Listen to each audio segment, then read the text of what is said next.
ब्रजवासी इंद्र की पूजा करते हैं। ठाकुर जी बोले मैं मिल गो फिर भी इंद्र की पूजा करें, लेकिन ये मुंह को जय जय माने भी तो ना है, तो कहा करूं। ठाकुर जी कहते हैं मैं भगवान हूं, मेरी पूजा करो। ब्रजवासी कहें लाला दोबारा बोलियो कौन है? बोले भगवान हूं। बोले मोह दोनों आवे ना, तू भगवान है? तब ठाकुर जी बोले मुझे तो पूजेंगे नहीं, तो मेरा ही सब्स्टिट्यूट है, मेरा ही स्वरूप है गिरिराज जी, उनकी पूजा करवाता हूं। तब ठाकुर जी ब्रजवासियों को लेकर के गिरिराज जी गए और श्री गिरिराज बाबा के पूजन करवाया, परिक्रमा करवाई, अर्चना करवाई, 56 भोग लगवाए और स्वयं ही एक और रूप धारण करके, चतुर्भुज रूप धारण करके श्री गिरिराज जी पर प्रकट हो गए। बोलो गोवर्धन नाथ की। 4 भुजा वाले गिरिराज जी जैसे प्रकट भये, ब्रजवासी बोले अरे लाला देवता आ गयो, देवता प्रकट है गयो, देवता प्रकट है गयो। ठाकुर जी बोले प्रणाम करो, वंदन करो, पूजा करो। सब ब्रजवासियों ने जाके पूजा करी। कई ब्रजवासी तो ऊपर चढ़ गए गिरिराज जी पे और चतुर्भुज रूप में जो गोवर्धन नाथ प्रकट हुए उनके हाथ स्पर्श करके देख रहे हैं असली हैं कि नकली हैं, ये असली देवता तो है।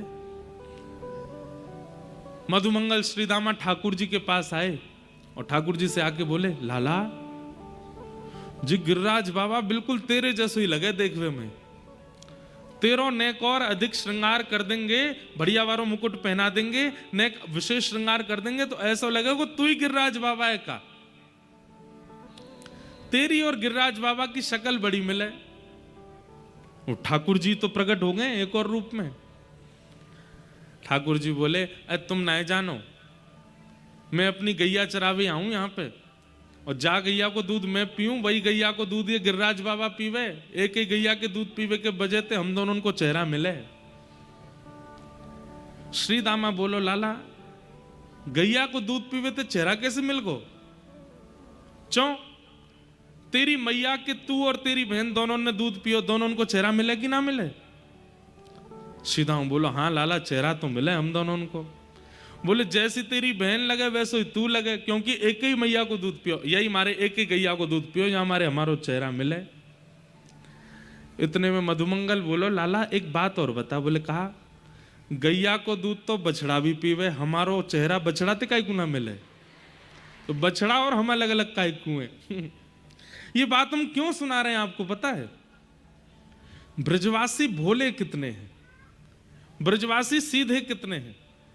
ठाकुर जी की प्राप्ति में ज्ञान आवश्यक है, ठाकुर जी की प्राप्ति में भक्ति आवश्यक है, वैराग्य आवश्यक है, योग आवश्यक है, पर इन सबसे भी अधिक सहजता आवश्यक है, सरलता आवश्यक है। व्यक्ति क्या करता है? ज्ञान चुन लेता है पर सहज नहीं बन पाता, भक्ति चुन लेता है पर सहज नहीं बन पाता, योग चुन लेता है पर सहज नहीं बन पाता। आप कभी भी अत्यंत ज्ञानी व्यक्ति से मिलो, अपने ज्ञान का अभिमान लिए बैठा है। आप तपस्वी व्यक्ति से मिलो, तपस्या का अभिमान लिए बैठा है। आप योगी व्यक्ति से मिलो, वो योग का अभिमान लिए बैठा है। इसीलिए भगवत प्राप्ति नहीं हो पाती। लेकिन आपके पास ज्ञान नहीं है, भक्ति नहीं है, योग नहीं है, वैराग्य नहीं है, लेकिन सहजता है, सरलता है, सीधापन है, ठाकुर जी मिल जाएंगे।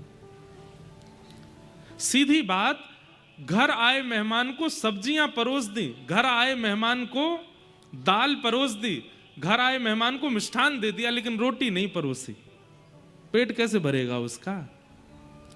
हम ज्ञान मार्ग चुन लेते हैं, ज्ञान मार्ग सब्जी है, वैराग्य मार्ग भी सब्जी है, योग मार्ग मिष्ठान है, लेकिन भूख की निवृत्ति तो सहजता, सरलता रूपी रोटी से ही होती है, वो हम लेते नहीं है।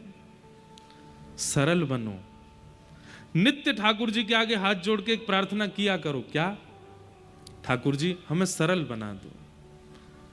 हम बहुत आडंबर में आ चुके हैं, हम बहुत दिखावा करने लगे हैं, हम बहुत असहज हो गए हैं, हमें सरल बना दीजिए। नित्य ठाकुर जी से प्रार्थना किया करो, सहज बने हम, सरल बने हम।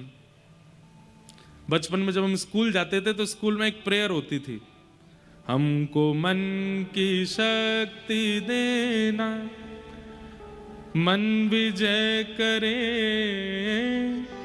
दूसरों की जैसे पहले खुद को जय करे। जब हम ये प्रेयर गाते थे तो बच्चे स्कूल में कहते, बोले प्रेयर में क्या सिखाते? बोले क्या सिखाते? बोले टीचर को बाद में गुड मॉर्निंग करो, पहले खुद को कर लो। माता पिता को बाद में प्रणाम करो, पहले खुद के पांव छू लो। ये अर्थ नहीं है उसका। अर्थ क्या है?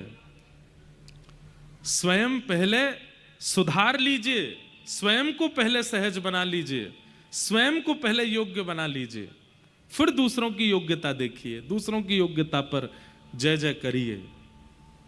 हमारी तो बस एक ही प्रार्थना है, भक्ति पथिकों के अंदर कोई गुण हो चाहे ना हो, सहजता होनी चाहिए, सरलता होनी चाहिए।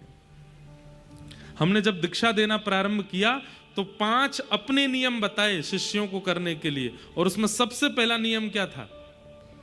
अगर मुझे पता चला कि मेरे द्वारा दीक्षित शिष्यों ने किसी अन्य आचार्य का अपराध या अपमान या गलत शब्द, गलत भावना रखी है, उसी दिन हम अपने शिष्य का त्याग कर देंगे। आप अन्यों की निंदा नहीं कर सकते, आप दूसरों की अवहेलना नहीं कर सकते। आपको सबको प्रणाम करना है, चाहे वो आचार्य जैसे हैं, सबको वंदन करना है, क्योंकि वंदन सहजता सिखाती है। दूसरों के आगे झुकना, इससे सहजता आती है। आप कोई छोटे थोड़ी हो जाओगे किसी को प्रणाम कर लोगे तो। कई लोगों को हमने देखा है वो प्रणाम करने में संकोच करते हैं। क्यों? प्रणाम कीजिए, वंदन कीजिए, सबको आगे झुकिए, उससे सहजता आती है, सरलता आती है।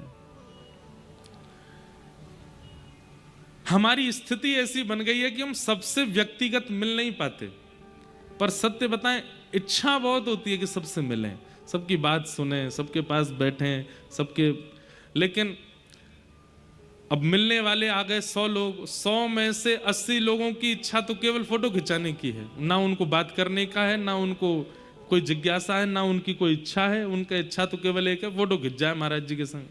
और फोटो खिंचाने के चक्कर में कभी पैर भी धर देते हैं, कभी कोहनी भी मार देते हैं। आज तो कईयों ने बाल भी खींच लिए।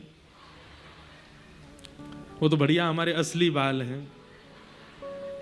कई लोग जिनके असली नहीं है, वो अगर हमारी जगह होते तो क्या ही होता पता नहीं। सहज बनो, सरल बनो, दीन बनो, दन्यता चित्त में लाओ, क्योंकि भगवत प्राप्ति के लिए ये अति आवश्यक गुण है। हां, आपकी इच्छा अगर भगवत प्राप्ति की नहीं है, आप बस अपना जीवन आनंद से जीना चाहते हो, ठाकुर जी मिले नहीं मिले इसकी कोई चिंता नहीं है, तो आप चाहे जैसे रहो, ज्ञान मार्ग में रहो, भक्ति मार्ग में रहो, वैराग्य मार्ग में रहो, बिल्कुल सहज मत रहो, असहज रहो, सब चीजों में श्रेष्ठ प्राप्त हो जाओ, अत्यंत ज्ञानी हो जाओ, अत्यंत योगी हो जाओ। लेकिन किंचित भी भावना यह है कि मेरे प्राण निकले उससे पहले मुझे श्री राधा रमण जी का दर्शन करना है, मेरे प्राण निकले उससे पहले राधा वल्लभ जी का अनुभव करना है, तो सहज बनना पड़ेगा, सरल बनना पड़ेगा, क्योंकि ठाकुर जी को सरल ही प्रिय है, सहज ही प्रिय है। यदि ज्ञानी को मिलना होता तो ठाकुर जी मधुमंगल, श्रीदामा, तन सुखा, मन सुखा, धन सुखा, इनको कभी सखा नहीं बनाते। यदि धनवान से मिलना होता तो सबरी के यहां कभी नहीं जाते। रूपवान से मिलना होता तो कुब्जा के ऊपर कृपा कभी नहीं करते। इन सब पर कृपा का ये प्रमाण है कि ठाकुर जी को और कुछ प्रिय नहीं है, सहजता प्रिय है, सरलता प्रिय है, दीनता प्रिय है। इसलिए दीन बनो और नित्य ठाकुर जी से प्रार्थना करो कि हमें दीन बनाओ, हमें सरल बनाओ, हमें सहज बनाओ। ब्रजवासी बड़े सीधे हैं। अब हम आप सब लोग होते और हमारे सामने अगर ठाकुर जी 4 भुजा धारण करके प्रकट हो गए होते, हम इतने चतुर हैं, हम पहचान जाते कि ठाकुर जी ही प्रकट हुए हैं। पर ब्रजवासी इतने भोले हैं, ठाकुर जी तो कह रहे हैं लाला देवता प्रकट भयो, तेरे जैसो ही दिख रहा है। और ठाकुर जी भी सरलता में कह रहे हैं एक एक गैया को दूध पियो या हमारे चेहरा मिल लो। तो ब्रजवासी मान भी गए। सरलता। अब इसको कई लोग पता आज की भाषा में क्या कहते हैं, महाराज जी इसको हम लोग मूर्खता भी तो कह सकते हैं। कि सामने स्पष्ट है और फिर भी हम उसको पहचान नहीं रहे हैं। मूर्खता अलग होती है, सहजता और सरलता को आप इस शब्द से मत जोड़िएगा। कबीरदास, उनकी पत्नी का नाम संभवतः जिझाई नाम था उनकी पत्नी का। कबीरदास सूर्य के प्रकाश में बैठे बैठे अपनी पत्नी से कह रहे हैं, अरे सुनो। पत्नी बोली, क्या? मुझे सुई में धागा डालना है, दिख नहीं रहा है, थोड़ा दिया लेके आना। दोपहर में 12 बजे सूर्य निकला है, धूप में बैठे हैं और अपनी पत्नी से कह रहे हैं दिया लेके आना, क्यों दिए के प्रकाश में देखूंगा कि सुई में धागा कैसे जाए। अरे इतना बड़ा प्रकाश है फिर भी तुम दिया मांग रहे हो। लेकिन आश्चर्य की बात, उन्होंने दिया मांगा और पत्नी दिया ले भी आई। क्यों? सरल है, सहज है, अपने पति की बात पर इतना भरोसा और इतना विश्वास है। कबीरदास किसी को दिखा रहे थे कि देखो मेरी पत्नी कैसी, सूर्य का प्रकाश है, मैं दिया मांगूंगा ले आएगी, पूछेगी नहीं कि दिया क्यों चाहिए। ऐसी सरलता सहजता हम में नहीं। हमारा दिमाग इतना चतुर बन चुका है कि हम ठाकुर जी प्रकट हो भी गए तो उनका भी रियलिटी चेक कर लेंगे एक बार, ये हैं भी कि नहीं। हम इतने खतरनाक चतुर बन चुके हैं। चतुर शिरोमणि हैं, चतुर भी नहीं है, इसलिए ठाकुर जी मिल नहीं रहे हमको। सहज बनो, सरल बनो। और एक और बात सुनो, हम आपको व्यास मंच से बोल रहे हैं, हमारी जिम्मेवारी बन जाती है इसलिए बोल रहे हैं।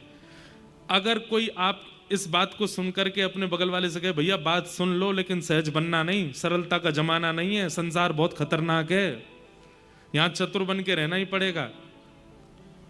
हमारी बात मान करके अगर आपने सहजता और सरलता अपने जीवन में ला दी तो संसार की चतुराई से आपको अपने आप बचाने की आवश्यकता नहीं, ठाकुर जी बचाएंगे आपको।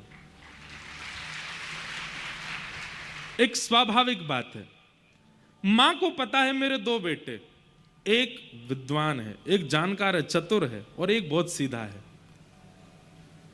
तो मां जब भी घर से बाहर जाएगी, पढ़े लिखे को नहीं लेके जाती, चतुर को छोड़ जाती है, बोले ये अपने आप ध्यान खुद रख लेगा, ये जो है ये बहुत सीधा है, इसको मुझे संग ही लेके जाना पड़ेगा।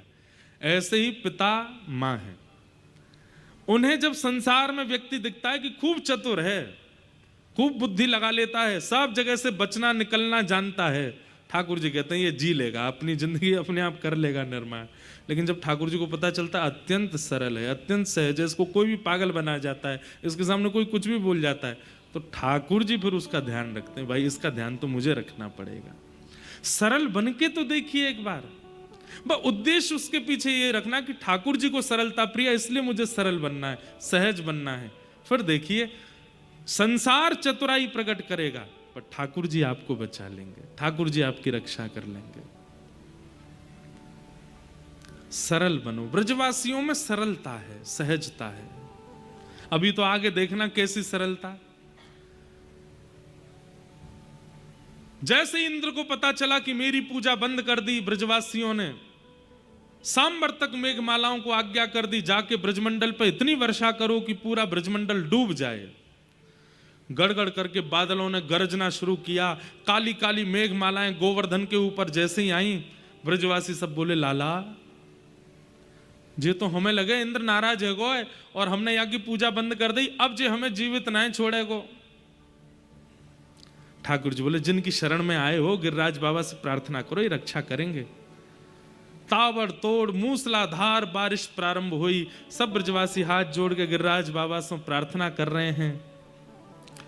नेत्र बंद करके प्रार्थना की और जैसे ही नेत्र खोल करके देखा तो क्या पाया, 7 कोस 21 किलोमीटर लंबे चौड़े गिरिराज पर्वत को 7 बरस के ठाकुर जी ने अपनी बाम हस्त की कन्नी उंगली के नख पर धारण कर लिया है। मानो एक 21 किलोमीटर लंबी चौड़ी छतरी प्रकट हो गई है और ब्रजवासियों को आह्वान कर रहे हैं ठाकुर जी आ जाओ, सब रे यहीं आके खड़े हो जाओ।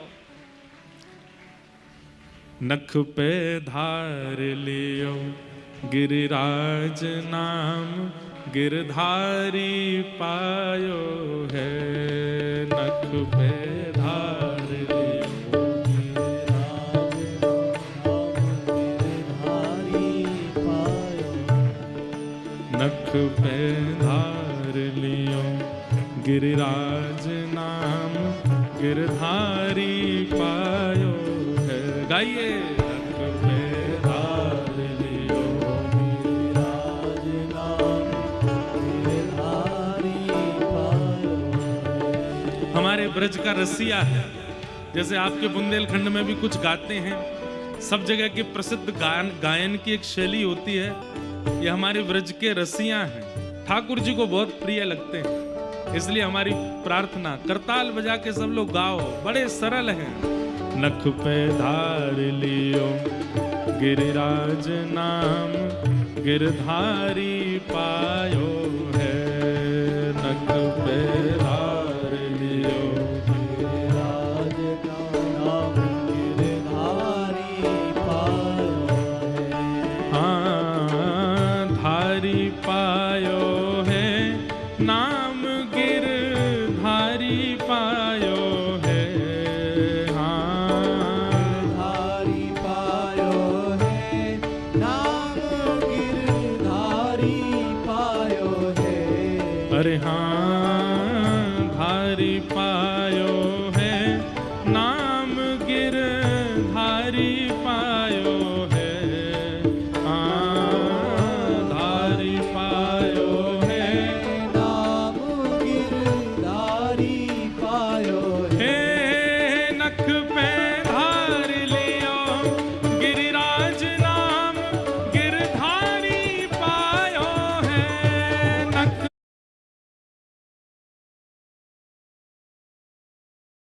पे धार हे नख पे धार लियो गिरिराज नाम गिरधारी पायो है। नख पे धार लियो गिरिराज नाम गिरधारी पायो है। हे नख पे धार लियो गिरिराज नाम गिरधारी पायो है। नख पे धार लियो गिरिराज नाम गिरधारी पायो है। सुनिएगा। सुरपति पूजा मेट कृष्ण गिरिराज पूजायो है। सुरपति पूजा मेट कृष्ण गिरिराज पुरायो। सुरपति पूजा मेट कृष्ण गिरिराज पूजायो है। सुरपति पूजा में कृष्ण गिरिराज पुरायो है। ओ सवा लाख मण सामग्री को भोग लगायो है। हाँ, सवा लाख मण सामग्री को भोग लगा। हमारे ब्रज के साहित्य में वर्णन है कि ब्रजवासियों ने कितना भोग लगाया। 56 भोग में बोले गिरिराज पर्वत जितना ही लंबा चौड़ा प्रसाद का पर्वत प्रकट हो गया सामने। 2 पर्वत प्रकट हो गए, एक तो गिरिराज जी, दूसरे प्रसाद का पर्वत। 1.25 लाख मन सामग्री उसका भोग लगा है। हाँ, 1.25 लाख मन सामग्री को भोग लगायो है। ओ 1.25 लाख मन सामग्री को भोग लगा। हे नख पे धार लियो गिरिराज नाम गिरधारी पायो है। नख पे धार लियो गिरिराज नाम गिरधारी पायो। हे नख पे धार लियो गिरिराज नाम गिरधारी पायो है। नख पे धार लियो गिरिराज नाम गिरधारी पायो। बोल गिरिराज धरण की।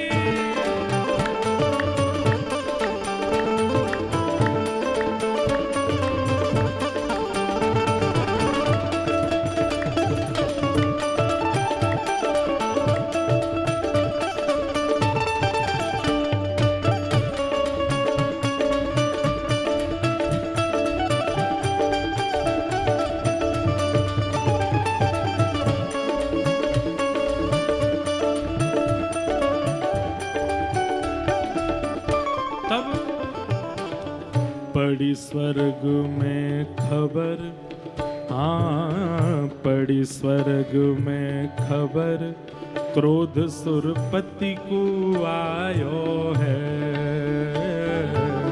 पड़ी स्वर्ग में खबर, क्रोध सुरपति को आयो है। हाँ पड़ी स्वर्ग में खबर, क्रोध सुरपति को आयो है।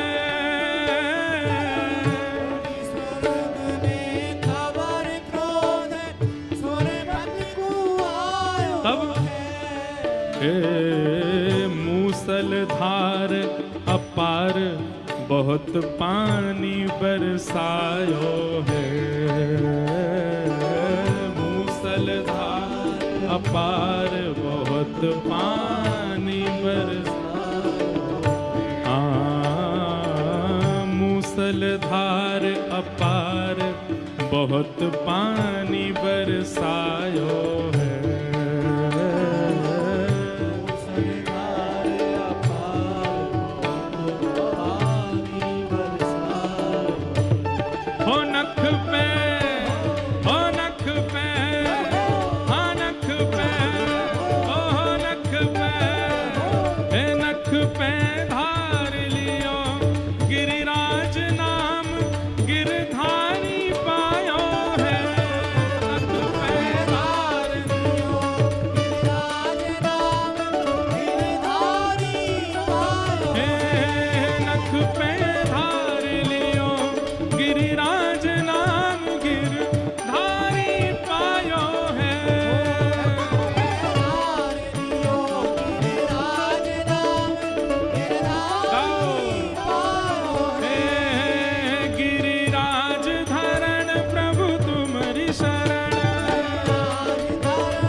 पर बूंद, हाँ पड़ी न व्रज पे बूंद, देख इंद्र घबरायो है।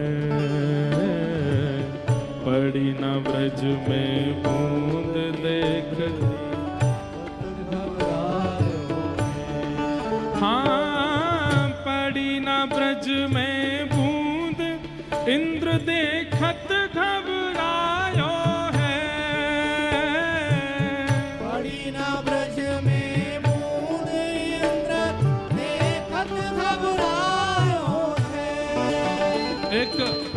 एक बूंद भी ब्रज में नहीं गिर पाई है। इतनी मूसलाधार बारिश करने के बाद भी ब्रज में एक बूंद भी बची नहीं। कहां गई सब? और ये ब्रजवासी बच कैसे रहे हैं? तब इंद्र गणों ने जाकर के बताया, क्यों? ओ ब्रजवासी सब कहें, कृष्ण गिरिराज उठायो है। हाँ ब्रजवासी सब कहें, इंद्र गिरिराज उठायो है। आपको पता नहीं आपको आ रही है कि नहीं, हमको ऐसी खुशबू आ रही है जैसे मिट्टी पे वर्षा गिर जाती है तो मिट्टी की सुगंध आती है। अब यहाँ मंच पे तो आ रही है, आप तक आ रही है कि नहीं पता नहीं, मिट्टी की सुगंध आ रही है। जैसे वर्षा होने के बाद में मिट्टी की सुगंध आती है, हो सकता है बाहर पानी पड़ा होगा, लेकिन इसी समय सुगंधी क्यों आ रही है? ये इस बात का प्रमाण है कि ठाकुर जी प्रत्यक्ष लीला कर रहे हैं। कथा में कथानक भावों का अनुभव होना ये बहुत बड़ी बात है। अब कोई मंच पे आके देख ले, हमको सुगंधी आ रही है, एसी में से ही आ रही हो, कहीं से आ तो रही है। जैसे मानो मिट्टी में जल पधरा देते हैं तो जो सुगंधी आती है, ऐसी सुगंधी आ रही है। ब्रजवासी सब कहें कृष्ण गिरिराज उठायो है।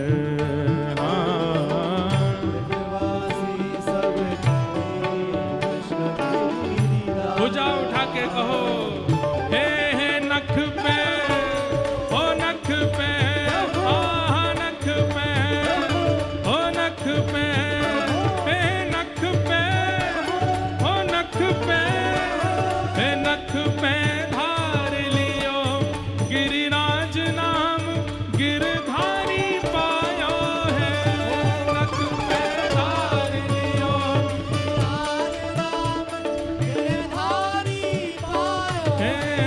नख पे धार लियो गिरिराज नाम गिरधारी पायो है।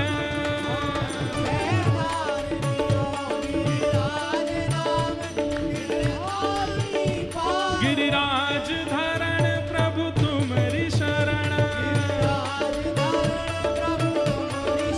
हो गिरिराज धरण प्रभु तुम्हारी शरण।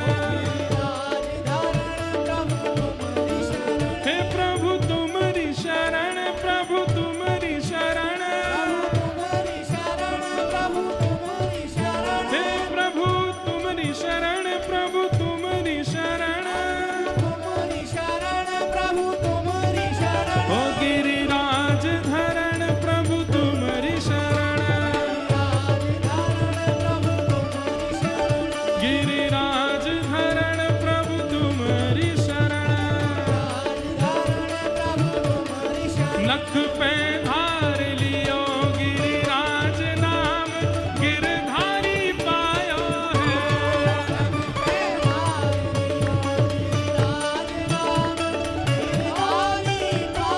हे नख पे धार लियो गिरिराज नाम गिरधारी पायो है।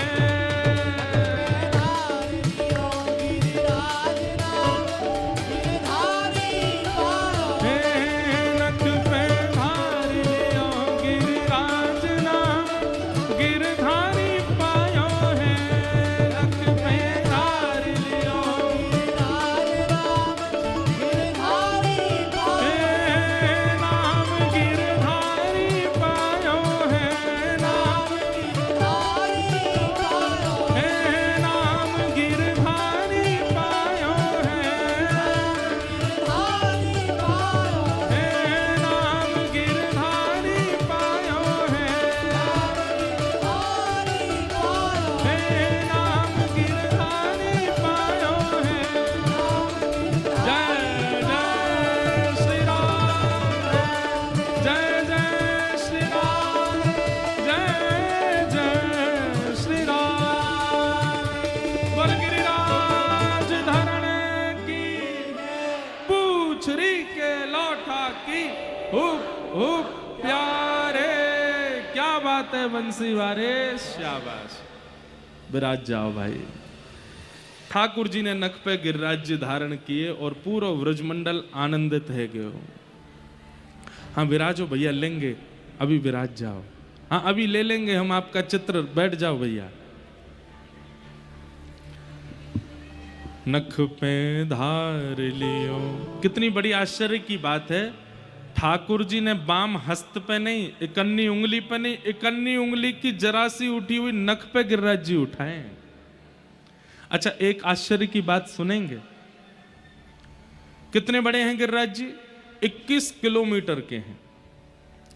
उनको उठाने के लिए ठाकुर जी को एक भुजा और भुजा की इकन्नी उंगली, जिसमें सबसे कम बल होता है।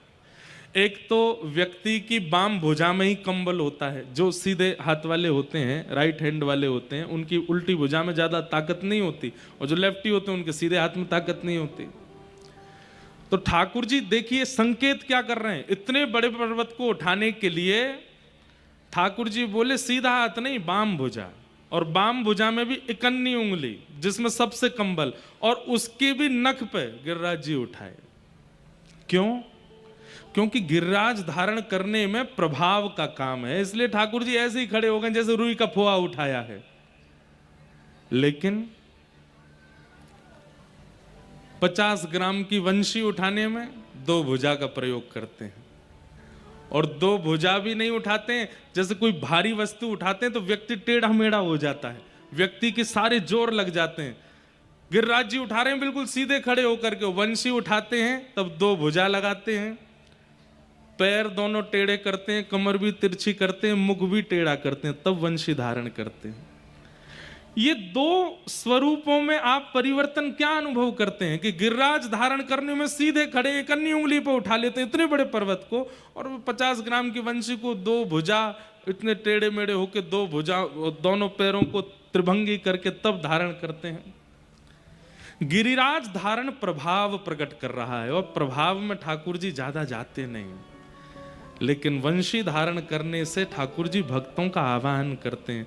इसलिए वहां ठाकुर जी क्या कहते हैं, प्रायोरिटी दे रहे हैं। दोनों भुजा का प्रयोग, अधर का प्रयोग, अपने नेत्रों से पंखा झल रहे हैं, नासिका के मोती से मानो छत्र धरा है वंशी के ऊपर, दोनों चरणों को तिरछा किया है, टेढ़े मेढ़े हो गए, झुक गए हैं, वंशी के आगे नतमस्तक हो रहे हैं, तब वंशी धारण कर रहे हैं। क्यों? क्योंकि वंशी आवाहन करती है भक्तों का, वंशी प्रेम पिरोती है सबके चित्त में, और वो प्रभाव नहीं स्वभाव का वर्णन करती है, इसलिए ठाकुर जी वहां इतने झुकते हैं। हम लोग उल्टे हैं, जहां प्रभाव प्रकट होना होता हो उसको हम बहुत विस्तारित कर देते हैं, और जहां स्वभाव की बात हो उसको गोपनीय रखते हैं। ठाकुर जी ने स्वभाव वंशी धारण को सब जगह प्रसारित कर दिया, और गिरिराज जी को ऐसे ही उठा लिया, कोई उसमें ज्यादा प्रयोग नहीं किया, प्रयास नहीं किया। प्रयास की बात है, प्रेम में अति प्रयास किया जाता है, सामर्थ्य से भी अधिक प्रयास किया जाता है, वो प्रेम कहलाता है। आपको किसी ने घर बुलाया और आप घर गए, द्वार पर जाके घंटी बजानी पड़ी, फोन करना पड़ा, 5 मिनट खड़े रहना पड़ा, तब जाकर के व्यक्ति निकल करके आया। ऐसे के घर दोबारा नहीं जाना।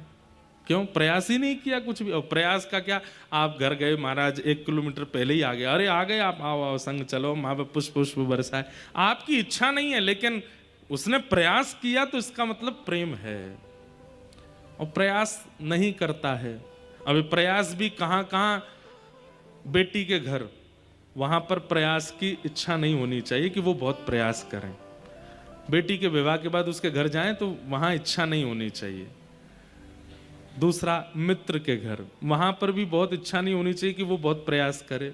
गुरु के घर और पिता के घर, इसके अलावा जो भी संबंध है वहां पर तो प्रयास दिखना चाहिए। सामने वाला प्रयास कर रहा है तो ही उसके पास ज्यादा जाइए, लेकिन वो प्रयास नहीं करता, वहां से अपनी फिर थोड़ी दूरी बनाइए। आओ नहीं, आदर नहीं, नहीं नैनन प्रेम, तुलसी तहां ना जाइए, चाहे कंचन बरसे मेघ। प्रयास प्रेम को दिखाता है। ठाकुर जी ने गिरिराज जी में बिल्कुल प्रयास नहीं किया, लेकिन वंशी धारण करने में कितना प्रयास करते हैं ठाकुर जी। प्रयास से प्रेम निर्धारित होता है। आज की भाषा में बोलते हैं एफर्ट्स, कौन कितने लगाता है, उससे प्रेम का पैरामीटर पता चलता है। एफर्टलेस है व्यक्ति, तो इसका मतलब प्रेम नहीं करता।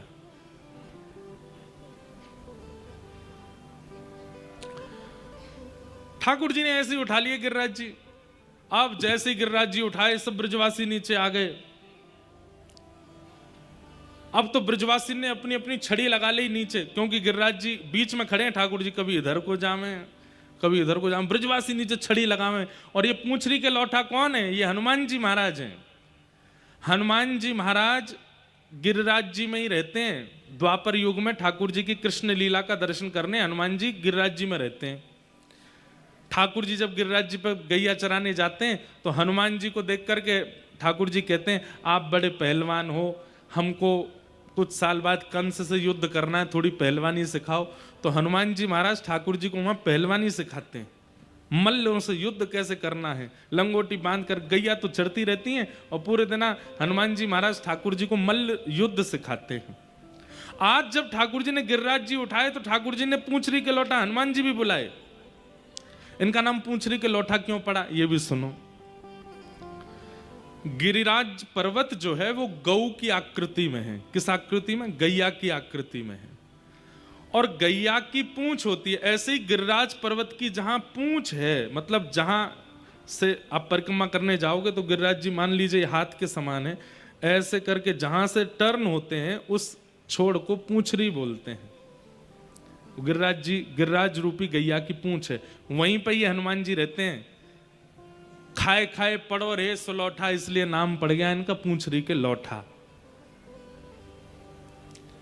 तो हनुमान जी भी आए, और जब ब्रजवासी गिरिराज जी ऐसे झूम रहे हैं, बीच में ठाकुर जी खड़े हैं, तो जैसे ब्रजवासी अपनी छड़ी लगावे, इतने में ही हनुमान जी भी आवे। हनुमान जी आके अपनी भुजा से गिरिराज जी को ऊपर करें। ठाकुर जी ने पहले ही कह दिया, आप तो भैया पवन पुत्र हनुमान हो, आप भी हमारी तरह उठा सकते हो। गिरवरधारी दो हैं, ठाकुर जी और श्री हनुमान जी। हनुमान जी भी गिरवरधारी हैं, इन्होंने भी गिरी यानी पर्वत को जो धारण करे।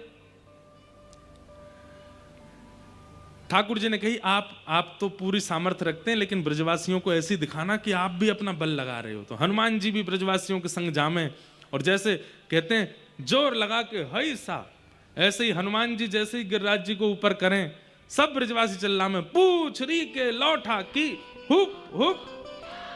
अब जैसे ही हुप हुप करें तो गिरिराज जी ऊपर हो जाएं, और जैसे ही समान हो में तो सब ब्रजवासी कहें, क्या बात है वंशी वारे, शाबाश। इसलिए ये जय जयकार ठाकुर जी को बड़ा प्रिय है। पूंछरी के लौठा की हुप हुप प्यारे।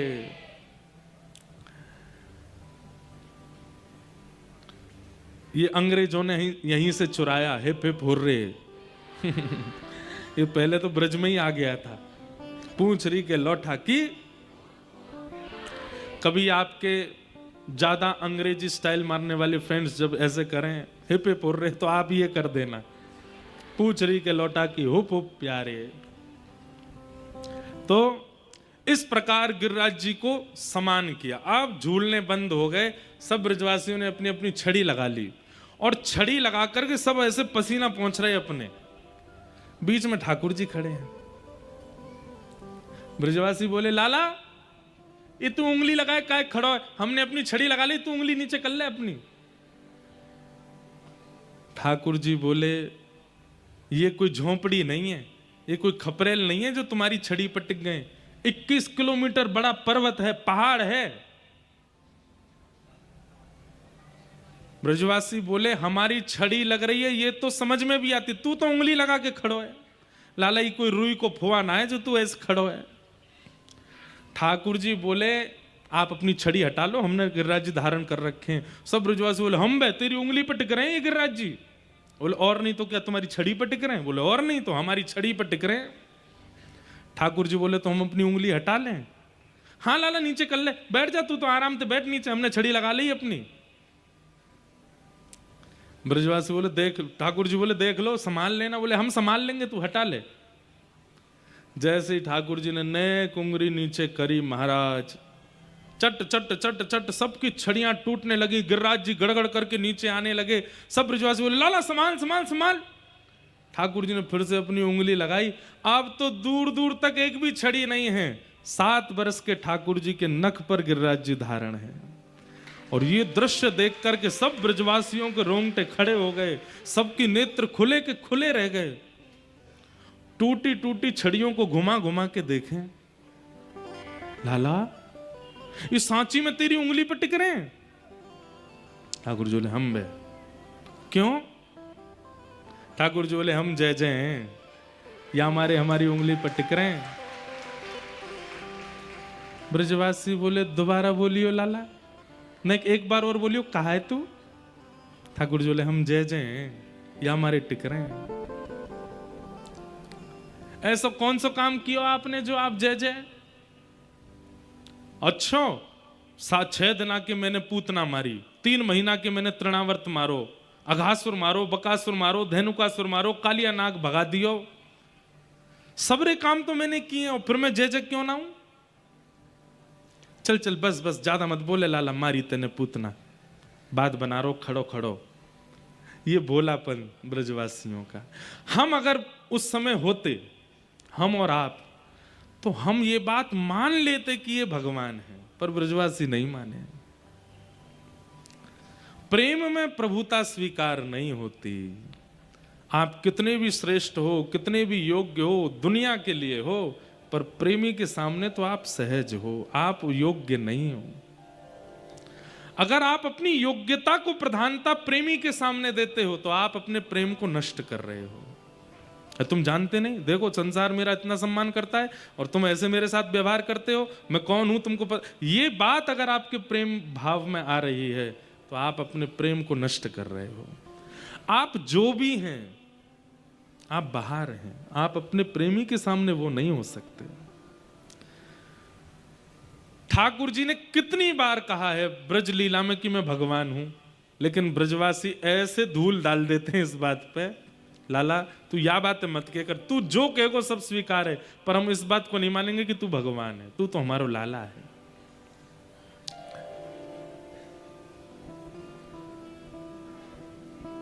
जब ब्रजवासी बोले लाला तू भगवान ना है सके, अरे मैया यशोदा हमारी बात सुन, बोले कहा ये तुम्हारो लाला जे बन में जावे गैया चरावे, हमें तो ऐसा लगे बन में कोई टोना टोटका करवे वारो या को बाबा मिल गयो, वाने या को टोटकाते पर्वत उठानो सिखा दियो है, वहीं ते सीख के आयो ये।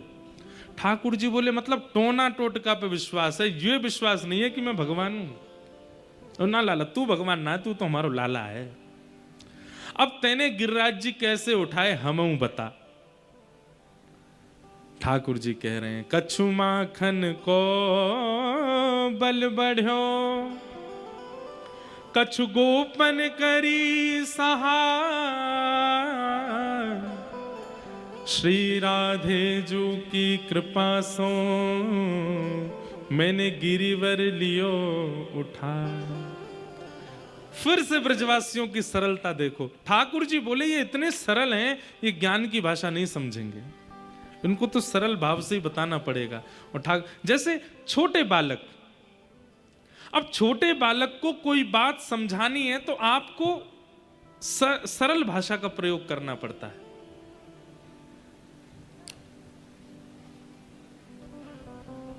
अब छोटे बालक हमको देखते हैं तो अपने माता पिता से कुछ पूछ लेते हैं, ये महाराज जी रेड रेड क्या लगाते हैं, ये महाराज जी ऐसे कपड़े क्यों पहनते हैं, महाराज जी ने नीचे क्या पहन रखा है। वो बात अलग है कि दुर्भाग्य है, क्योंकि ये भारतीय वेशभूषा तो यही है, वो जो पहन रहे हैं वो वेस्टर्न है, उसके बारे में उनको पूछना चाहिए। इसके पर फिर भी तो फिर माता पिता उनको बड़ी सरल, महाराज जी ना जय जय की पूजा करते हैं इसलिए ऐसे पहनते हैं, इसलिए ऐसे रहते हैं, इसलिए ये लगाते हैं।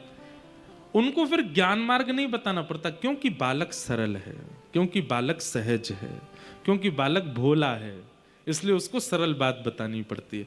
घर में कभी किसी की मृत्यु हो जाती है तो बालक अगर देख लेते हैं तो घबरा जाते हैं, पूछने लगते हैं इनको क्या हो गया, तो फिर घर वाले यही बोलते, ये थोड़ी समझाएंगे भाई मृत्यु है, अकाट्य सत्य, जो आया है सो जाएगा।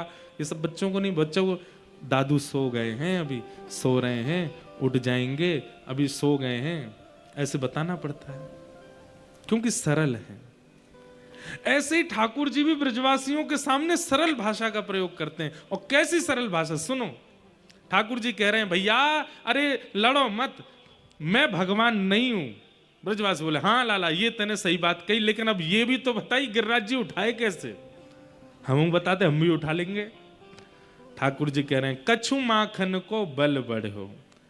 अरे गोपियों, तुम सबरी बचपन में मेरी मैया ते जाके शिकायत करती तुम्हारो लाला अपने घर को मक्खन ना खावे, घर घर जाके चुरा के खावे।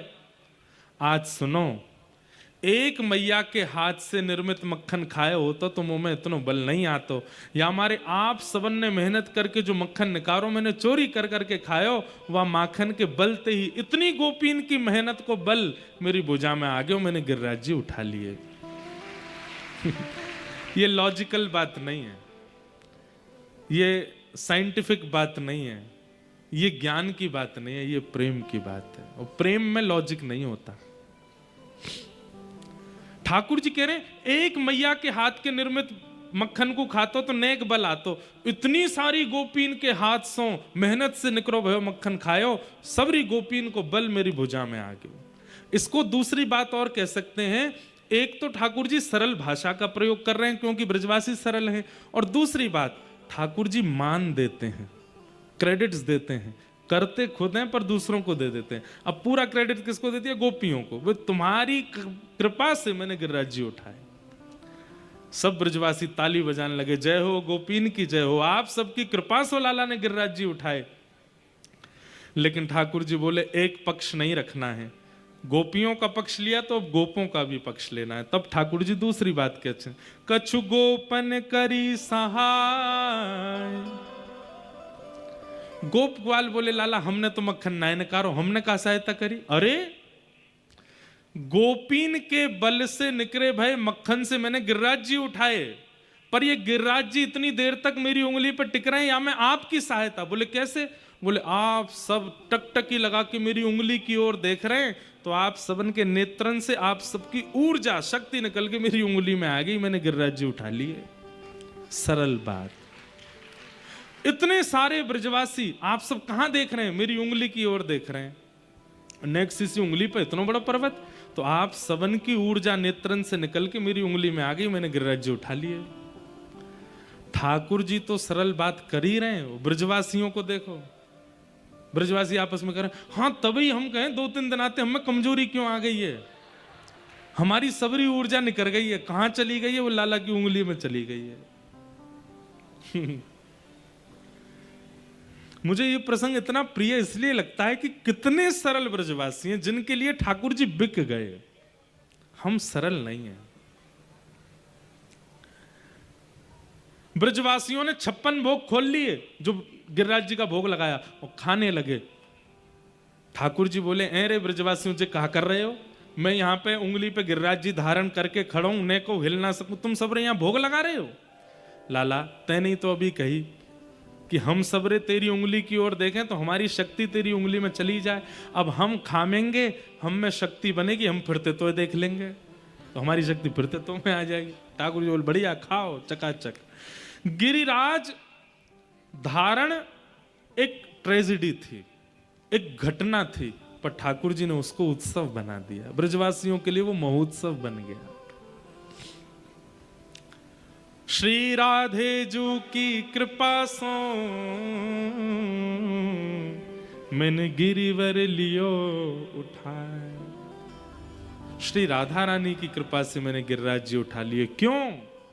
क्योंकि गर्गाचार्य जी कह के गए थे, हे नंद बाबा, हे यशोदा जी, आपको जो ये लाला है ना, या की आह्लादनी शक्ति बरसाने में वृषभानु बाबा की लाली राधा है।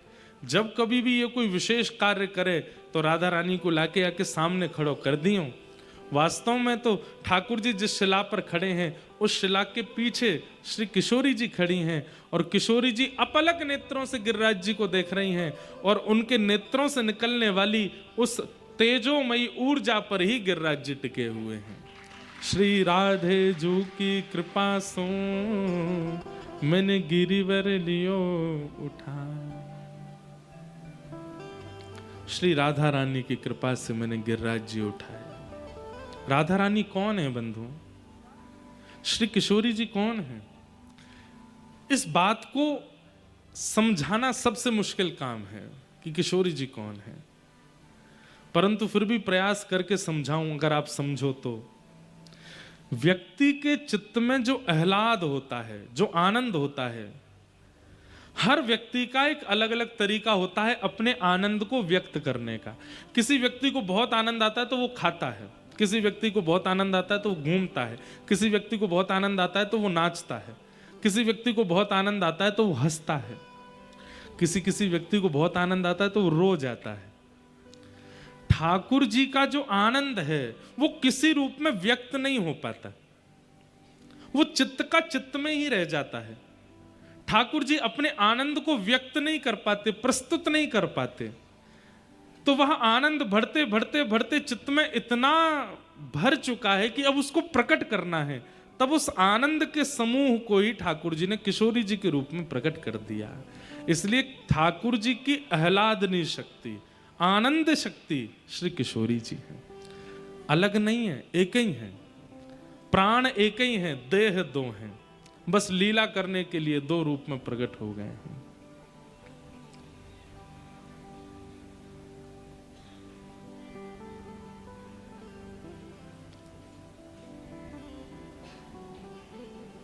आहा, वो किशोरी जी हैं, हमारे नित्य किशोर अजन्मा, बिहरत एक प्राण दो तन मां। दो तन में एक प्राण रहते हैं, वही राधा कृष्ण है। इनके तत्व को और इनके रहस्य को जानना सबके बस की बात नहीं है। ये देह दो दिखते हैं पर प्राण एक ही हैं। जब भगवान मोहिनी बनकर के प्रकट हुए, सबको कथा पता है, मोहिनी अवतार जब ठाकुर जी ने धारण किया, सारे देवता, सारे दैत्य, तीनों लोग ठाकुर जी के रूप पर न्योछावर हो गया। इतने सुंदर बन के ठाकुर जी आए, सिवाय एक के। कौन? सूर्य नारायण। सूर्य नारायण मोहित नहीं हुए। सूर्य नारायण तो भावुक हुए ठाकुर जी के रूप को देख के, और सूर्य नारायण की इस भावुकता पर ठाकुर जी रीझ गए। बोले कि मोहिनी भगवान बोले, सूर्य सब मेरे रूप पर मोहित हो रहे हैं, पर तुम भावुक क्यों हो रहे हो? तब सूर्य नारायण बोले, सबकी इच्छा हो रही है कि हम आपसे ब्याह कर लें, इतने सुंदर आप बन के आए हो, पर मेरी इच्छा हो रही है कि आप जैसी बेटी हो मेरी, आप जैसी पुत्री हो मेरी। इतनी सुंदर, इतनी सुकुमारी पुत्री को मैं जन्म दूं, ये मेरी इच्छा हो रही है आपको देख के, और उसका मैं कन्यादान करूं, ये मेरी इच्छा हो रही है। ठाकुर जी मोहिनी रूप में बोले, चिंता नहीं करो, पूरे विश्व को मोहित करने वाली मोहिनी और इस मोहिनी को भी अपने रूप पर मोहित करने वाली श्री राधा बन करके हम तुम्हारे यहां जन्मेंगे, और तुम ही, सूर्य ही वृषभानु बन करके आए बरसाना में, और उनके यहां जन्मे। ठाकुर जी का ही अब राधा रानी कैसे प्रकट हुई? जब वृषभानु जी ने तपस्या की, तब वैकुंठ में भगवान ने प्रतिबिंब में, शीशे में अपने आप को देखा और अपने रूप को ही गौर वर्ण कर दिया। श्री लक्ष्मी जी की चुनरी पहन ली, अपने केश खोल दिए, कानों में कुंडल, आंखन में काजल, मुख, माथे पर सुंदर बिंदी, कंठे में कड़ूला आदि जब धारण किए, श्री कृष्ण का ही प्रतिबिंब किशोरी जी प्रकट हो गई। ठाकुर जी ने उसी प्रतिबिंब को स्तब्ध करके वृषभानु बाबा के यहाँ राधा रानी के रूप में भेजा है। लोग कहते हैं फिर राधा रानी से प्रेम क्यों हो गया ठाकुर जी को? अपने प्रतिबिंब से किसको प्रेम नहीं होता? सबको प्रेम होता है। पंडाल में अगल बगल अगर शीशे लगा दिए जाएं तो श्रोता लोग भी अंदर आएंगे ना, शीशा में यूं ही देखते आएंगे, वाह बढ़िया लग रहे हैं ना। प्रतिबिंब सबको प्रिय होता है। प्रतिबिंब किसको? किशोरी जी ठाकुर जी का प्रतिबिंब है। बस वो लीला करने में दो रूप में दिखाई देते हैं, और रसिक जनों के लिए, जिनको संसार से मतलब नहीं, जिनको मुक्ति से मतलब नहीं, जिनको और कोई व्यवहार नहीं, प्रिया प्रियतम का निष्काम प्रेम जिनका सर्वधन है, उनके लिए किशोरी जी प्रकट हुई हैं। हमारे व्रज में गाते हैं, हो व्रज में, हाँ व्रज में एफ ले लो, हो व्रज में रतन राधिका गोरी, व्रज में, व्रज में रतन राधिका गोरी,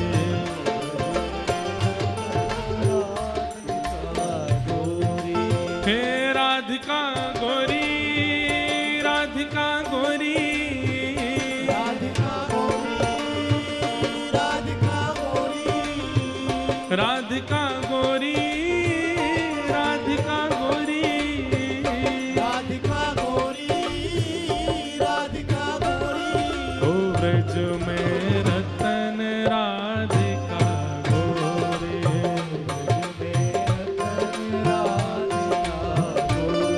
ओ व्रज में रतन राधिका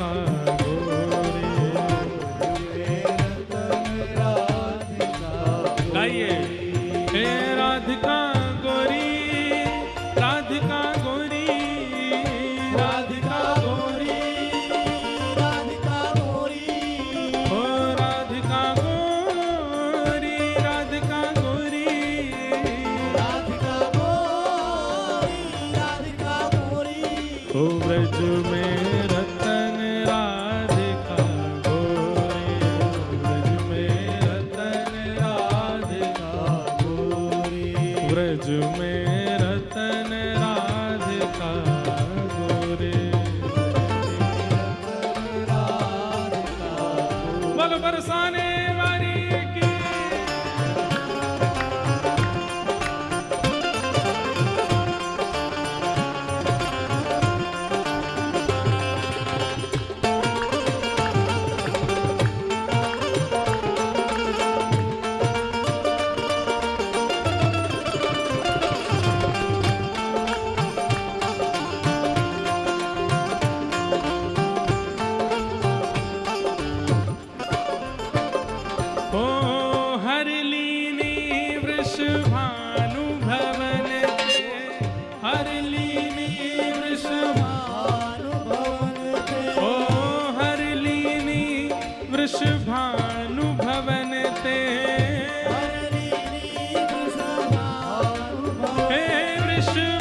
में रतन राधिका गोरी, ब्रज में रतन राधिका गोरी, ओ ब्रज में रतन राधिका गोरी, ब्रज में रतन राधिका गोरी। हाँ राधिका गोरी, राधिका गोरी, राधिका गोरी, राधिका गोरी, ओ राधिका गोरी, राधिका भोरी, राधिका गोरी, राधिका गोरी,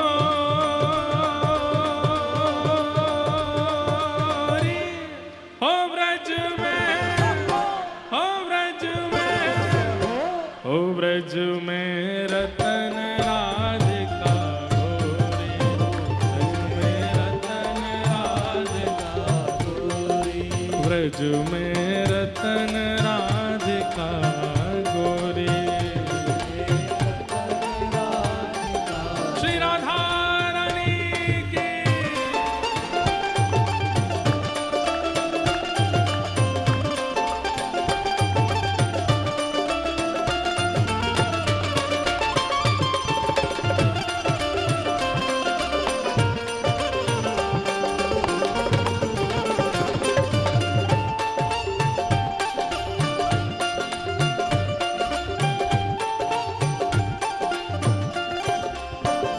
हे कुंजन कुंजन विहरत दो, कुंजन कुंजन विहरत दो, हाँ कुंजन कुंजन विहरत दो, कुंजन कुंजन विहरत दो, हाँ विहरत दो, विहरत दो, हे रमणत दो, रमणत दो, हे कुंजन कुंजन विहरत दो, कुंजन कुंजन विहरत दो, ओ और यमुना जल खोड़ी,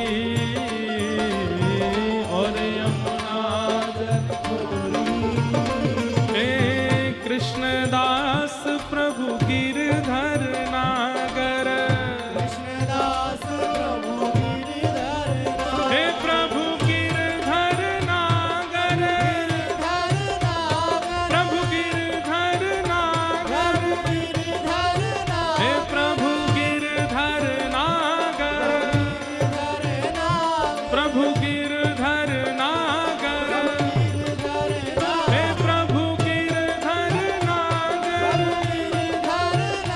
प्रभु गिरधर नागर, हे कृष्णदास प्रभु गिरधर नागर, ओ नागरी नवल किशोरी, नागरी हो ब्रज में, हो ब्रज में, हो ब्रज में रतन राधिका गोरी, ब्रज में, हो ब्रज में रतन राधिका गोरी, ब्रज में रतन राधिका गोरी, हे राधिका गोरी, राधिका गोरी, राधिका गोरी, हे राधिका गोरी, राधिका भोरी,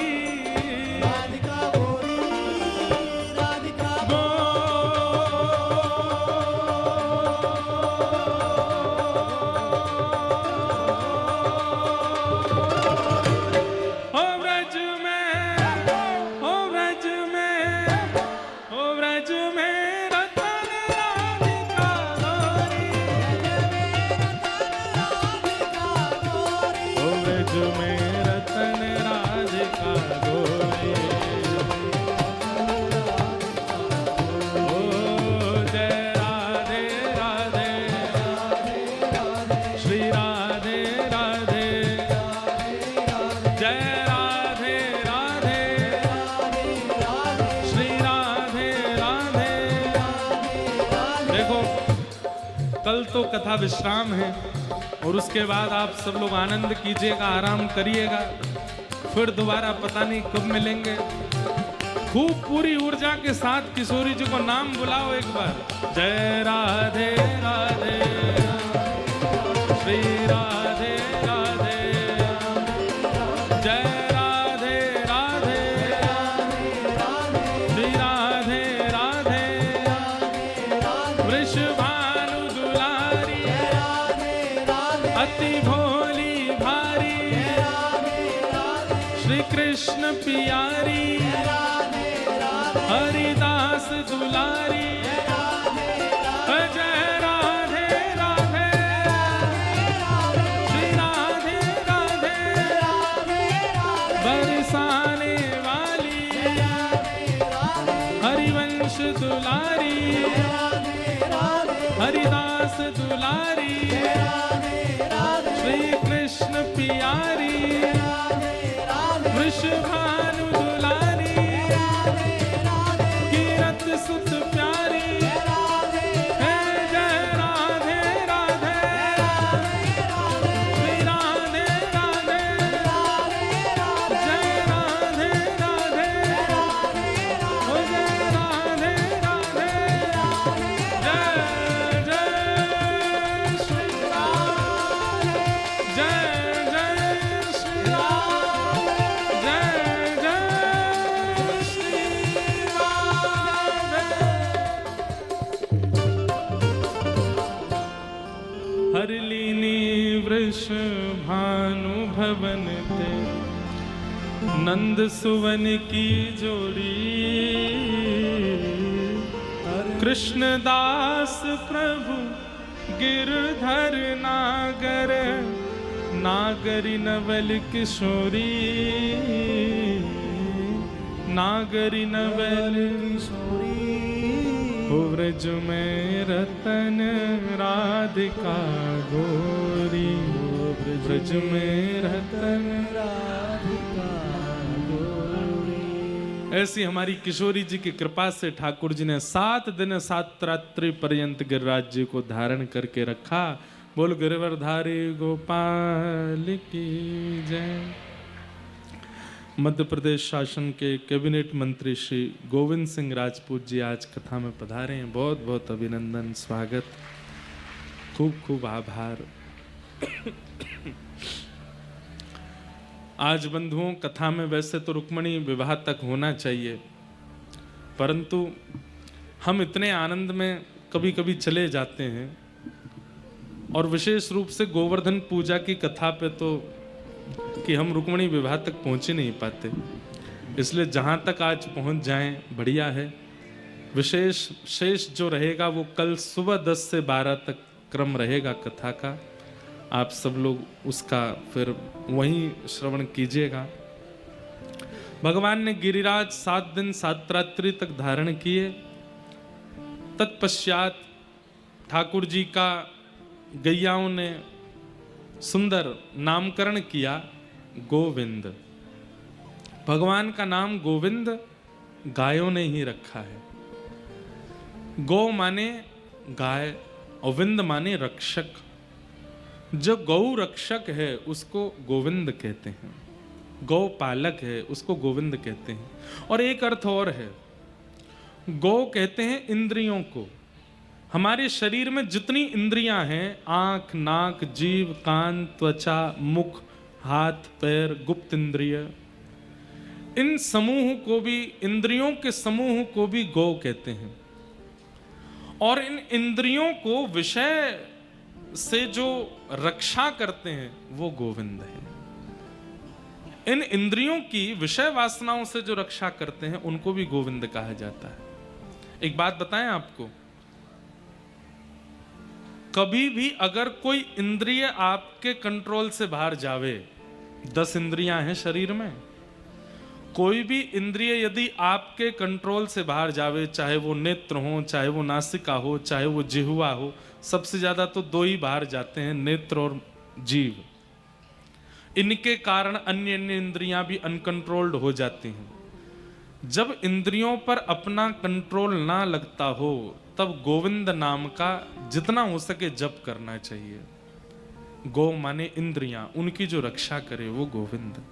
करके देख लीजिएगा, पानी पूरी खाने का बहुत जोर से मन कर रहा हो, गोविंद गोविंद गोविंद गोविंद गोविंद गोविंद जपने लगो, थोड़ी देर में पानी पूरी कोई सामने धर भी देगा तो आपको घृणा होगी, नहीं खाना।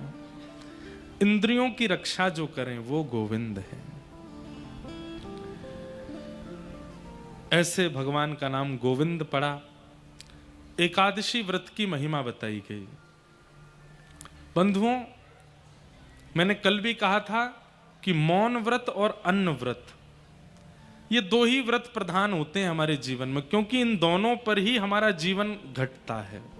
जितना बोलते हैं और जितना अन्न सेवन करते हैं, उनसे हमारी आयु घटती है। मान लीजिए किसी व्यक्ति का जीवन 80 वर्ष ही निर्धारित कर रखा है चित्रकेतु ने, ब्रह्मा जी ने, और वो व्यक्ति बहुत खाता है और बहुत बोलता है, तो संभवतः 50 के बाद कभी भी भगवत धाम जाना हो सकता है। क्यों? क्योंकि अन्न में हमारे प्राण बसते हैं और शब्द में भी प्राण घटते हैं। इसलिए जब बोलो तब हरि कथा, जब बोलो तब ऐसा बोलो कि किसी लोग को सहायता करने वाला हो या संभालने वाला हो या हरि चर्चा हो, क्योंकि उसमें मौन माना जाता है। अन्यथा बोलने पर आयु घटती है और अन्न सेवन से भी आयु घटती है। इसलिए कम से कम एकादशी के दिन तो अन्न नहीं खाना चाहिए। एकादशी के दिन, अच्छा, पूर्ण अन्न क्या है? गेहूं पूर्ण अन्न नहीं है, पूर्ण अन्न है चावल।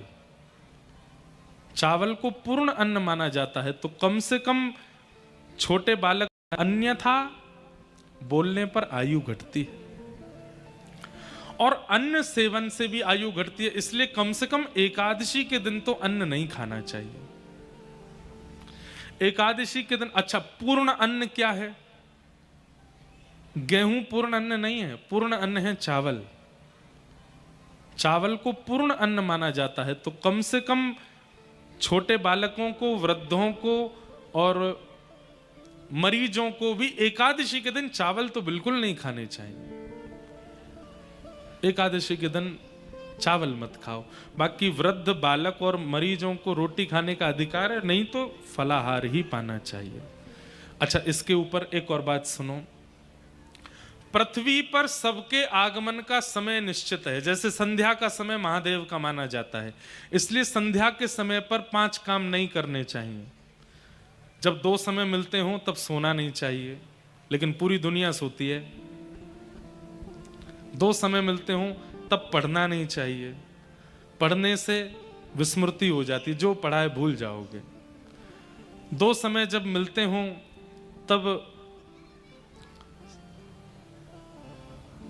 सोना नहीं चाहिए, खाना नहीं चाहिए, पढ़ना नहीं चाहिए।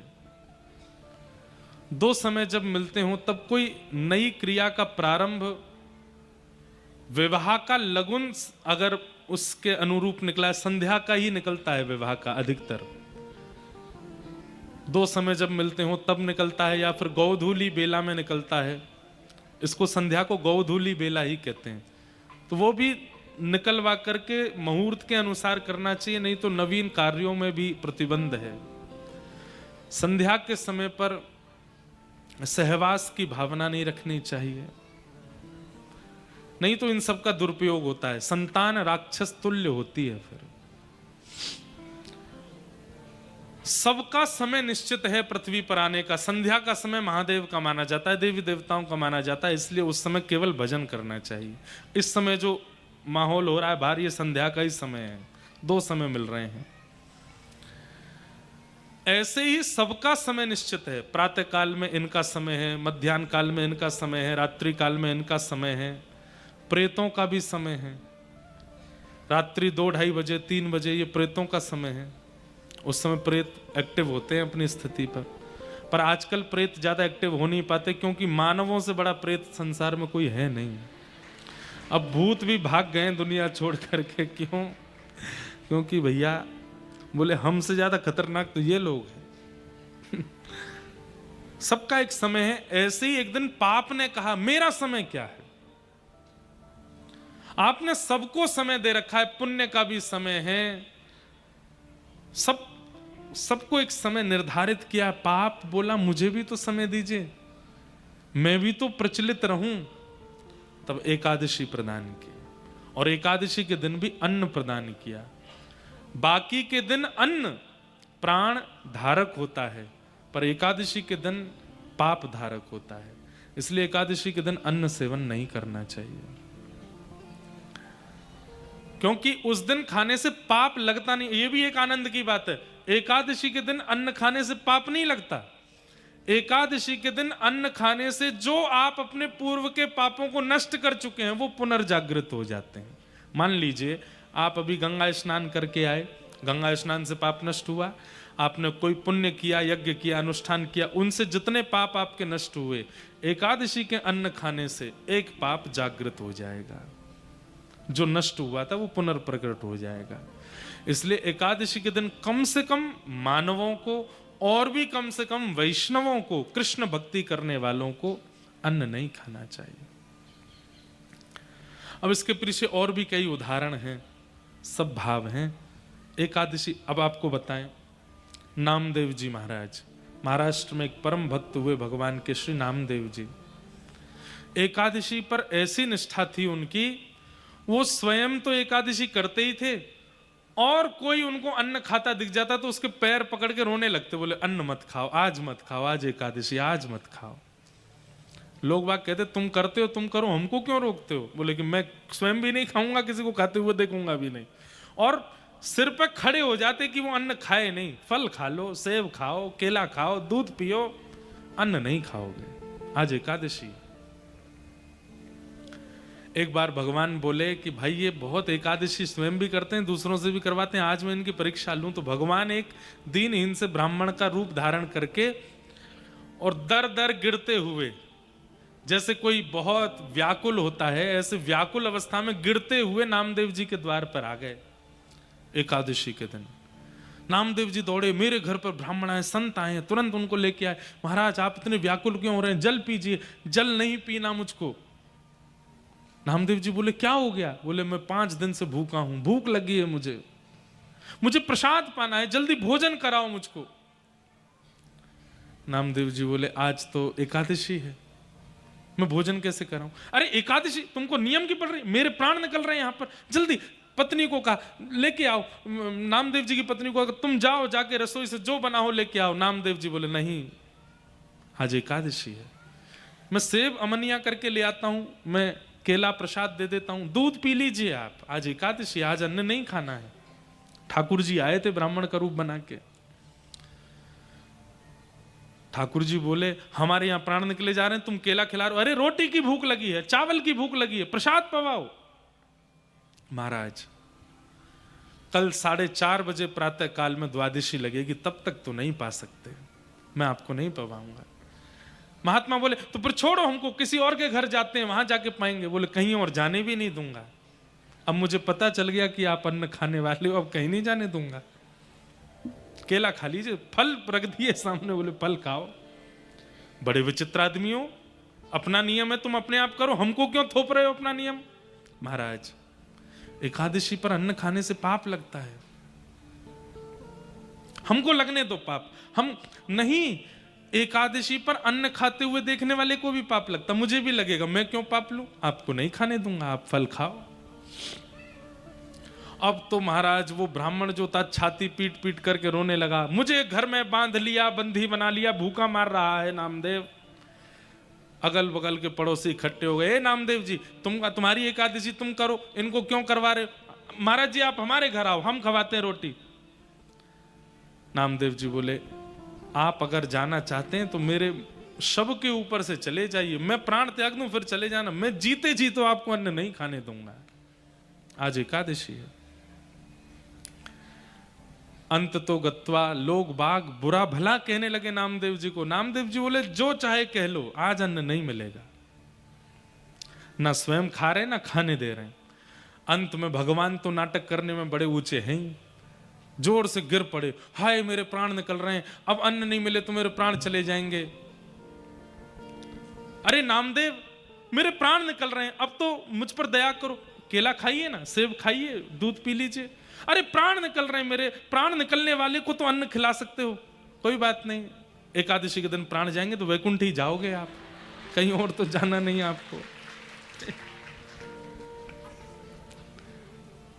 ठाकुर जी ने ऐसा नाटक किया कि तड़पते तड़पते तड़पते उस ब्राह्मण भेष के मानो जैसे प्राण निकल ही गए। वैद्यों ने आकर के देखा तो नाड़ी बंद है, सांस नहीं चल रही, बोले तो पधार गए। गांव के लोग बोले धिक्कार है नामदेव, ऐसे नियम का क्या फायदा कि तू दूसरे के प्राण ले लेता है, बेचारे वो अन्न मांग रहे थे तूने नहीं दिया। नामदेव जी रोने लगे, मेरा अपराध है ना, मैंने तो एकादशी का मान किया, अपने घर में ही चिता बनाई और चिता में उन ब्राह्मण देवता को पधराया, अपने परिवार सहित चिता में जीवित बैठ गए नामदेव जी। बोले मैं प्राण त्याग, मेरी वजह से प्राण गए, मैं भी प्राण त्याग दूंगा, लेकिन एकादशी नियम की इतनी महिमा है वो मैं नहीं तोड़वा सकता। चिता में जैसे ही अग्नि स्वयं ही प्रकट की है, इतने में ही ब्राह्मण देवता, वो तो भगवान ही थे, उनको ताप लगा नीचे से, तुरंत उठ करके खड़े हो गए। लोग बाग डर गए और प्रेत आत्मा आ गई, लेकिन तुरंत ही शंख चक्र गदा पद्म धारण करके भगवान प्रकट हो गए, नामदेव जी को हृदय से लगाया। अरे मेरे नामा, मैं तो तेरी एकादशी निष्ठा की परीक्षा लेने आया था। तब सब गांव के लोगों ने प्रण लिया कि जब इनकी निष्ठा पर ठाकुर जी प्रकट हो सकते हैं तो हम एकादशी क्यों ना रखें। और उस दिन से फिर पंढरपुर में आज भी एकादशी सब करते हैं। हम कोई थोप नहीं रहे आपके ऊपर, पर प्रयास करो, कम से कम तिथि में एकादशी का तो पता हो आपको कि इस दिन घर में चावल तो भूल के भी नहीं बने, अन्न तो पाना ही नहीं है, प्रयास करो। अब हम स्वयं कई बार इतने ज्यादा प्रवास में होते हैं, हमसे गलती से हम भी अन्न पा लेते हैं, पर जब प्रवास में नहीं है, ध्यान में है, तो प्रयास करेंगे कि एकादशी रखें, और चावल तो बिल्कुल नहीं पाने। एकादशी पर व्रत करने वाले व्यक्ति, एक प्रकार से व्रत करने से एक दिन की आयु बढ़ती है आपकी। एक दिन आप अन्न नहीं खाते तो एक दिन की आयु आपकी बढ़ जाती है। पर एकादशी के दिन व्यक्ति जब व्रत करता है तो उसकी एक दिन की आयु बढ़ती नहीं, वो ठाकुर जी को अर्पित हो जाती है। और ठाकुर जी कहते हैं ये सबसे बहुमूल्य वस्तु तूने मुझे अर्पित की है। कोई स्वर्ण चढ़ावे, चांदी चढ़ावे, धन चढ़ावे, कुछ भी चढ़ावे, लेकिन कोई व्यक्ति अपनी आयु ही ठाकुर जी को अर्पित कर दे कि मैं अपना एक दिन की आयु आपको दे, ठाकुर जी कितने प्रसन्न होते हैं उससे। इसलिए एकादशी व्रत करना चाहिए। मन की विचारों की शुद्धता भी उससे प्रारंभ हो जाती है। और तत्पश्चात प्रारंभ हुई रास पंचाध्याय की कथा। जो सबसे ज्यादा प्रश्न चिन्ह बना रहता है दुनिया में, भगवान का रास। बंधुओं, ये रास, रस और रास, ये दो शब्द हैं, बड़ा सीधा अर्थ है इनका। रस का मतलब क्या? आप ठाकुर जी के पास जाते हैं, ये रस है। पर आपकी प्रेम भक्ति से प्रसन्न होकर ठाकुर जी आपके पास आ जाते हैं, ये रास है। भक्ति के पथ का प्रारंभ क्या है? रस। और भक्ति के पथ का विश्राम क्या है? रास। मंदिर में रहते हो